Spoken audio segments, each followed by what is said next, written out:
pinceau des maîtres sociaux, il y a la peinture qui vient nous maquiller avec une arme à la ceinture. Elle capture les hommes mais elle recherche les fantômes, qui jurent avec les termes dégradés de son monochrome.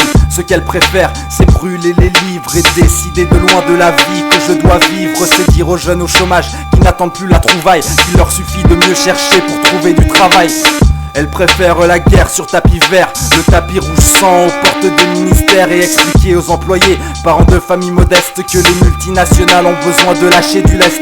La peinture des maîtres est sur la toile sociale. Elle voudrait que je consomme tous les produits qu'elle étale. Elle n'aime pas mes goûts car ils menacent l'ordre public. Elle préfère m'empoisonner avec du goudron et de l'arsenic. Mais je ne suis pas fou, je connais bien l'échappatoire, le détail du bétail qui court à l'abattoir. Je livre la bataille sur les territoires occupés, avec la conviction de celui qui ne s'est pas trompé. J'efface les traces laissées par les escadres, je couvre les cadavres et je déborde du cadre. Je suis la source sûre, exclue du spectre légal, qui rigole des pâles figures et dont la nuit se régale. La peinture des maîtres prend bien soin, elle graisse bien les pattes dont elle pense avoir besoin. Mais chez moi, le disque des grands discours s'est rayé. Il tourne en rond en face d'un policier qui veut me faire payer.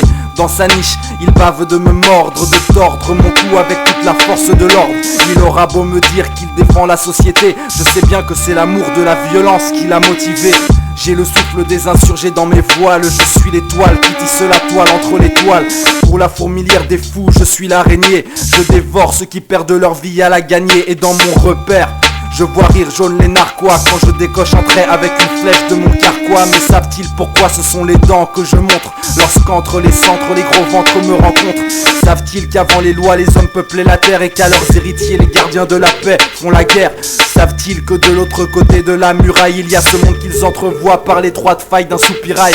Veulent-ils vraiment le savoir ou sont-ils si lâches qu'ils cachent à leurs yeux cette lumière qui les fâche? Sont-ils si lâches qu'ils enchérissent sans pitié sur leurs frères que la mort attend au détour d'un sentier? Ce serait grave, mais eux seuls le savent. Ils peuvent bien jouer les braves, ils restent des esclaves.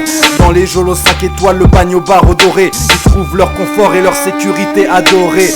Ils ont peur, ils ont tous peur de la mort. Ils en deviennent des meurtriers quand vient le coup du sort. La toile est surchargée, ils la recouvrent, mais peut-être que déjà elle se déchire quand je m'en viens ouvrir la fenêtre. Peut-être que déjà je me sers de la peinture à contre-emploi du temps pour en faire une sculpture. Instruite du mouvement, le trouves-tu glacial? N'oublie pas que je n'ai jamais signé ton contrat social.